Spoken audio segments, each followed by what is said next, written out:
Maintenant, là où la vision est également faussée dans la période qui nous occupe, c'est qu'on ne parle que de la réanimation. Je comprends que pour les services de réanimation ou pour l'hôpital, ce soit problématique. Mais quand on nous donne les chiffres, l'immense majorité des gens qui transmettent le virus et qui l'ont sont des jeunes. Or, ces jeunes-là, ils passent par la médecine de ville. Vous entendez un médecin, vous, qui les a entre les mains parler? Il n'existe pas. On ne parle que de la partie effectivement mortelle ou les fameuses comorbidités. On a appris plein de mots. On a l'impression que ça n'est que ça, le Covid.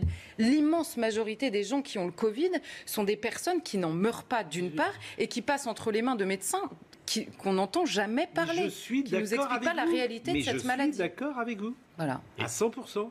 Mais il y a une petite aussi musique médiatique qu'il faudrait d'ailleurs expliquer.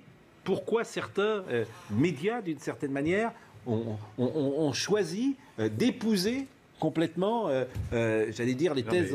Par facilité. Non, mais c'est très intéressant. Il faut comprendre ce qui s'est passé. C'est qu'il y avait des reportages qui étaient inévitables, qui montraient qu'on était au bord du tri des malades. C'est-à-dire qu'on laisse mourir des gens. Et ça s'est même produit, je crois. Ouais. Et ça, pour l'opinion... Ça passe pas. Vous seriez ministre de la Santé, vous feriez exactement la même chose. On ne peut pas supporter ça. On est bien obligé de prendre des mesures et on les prend. Mais vous avez raison. Voilà. C'est pour ça que je dis que c'est pas. Mais c'est pas un sujet à mettre. N'importe quoi. Mais Laurent Geoffrin, c'est pas un sujet à mettre de côté. Je vous dis simplement qu'on regarde par un prisme. Où sont les reportages sur le patron du bar qui va se pendre dans 6 mois? Il est où ce reportage-là? Spectaculaire, malheureusement, que les cas de gens qui sont soignés. C'est intéressant ce mot. Vous entendez les patrons de bars ou de restaurants, quels mots ils ont utilisés pendant tout le temps où ils ont dit arrêtez de nous fermer, on va mourir.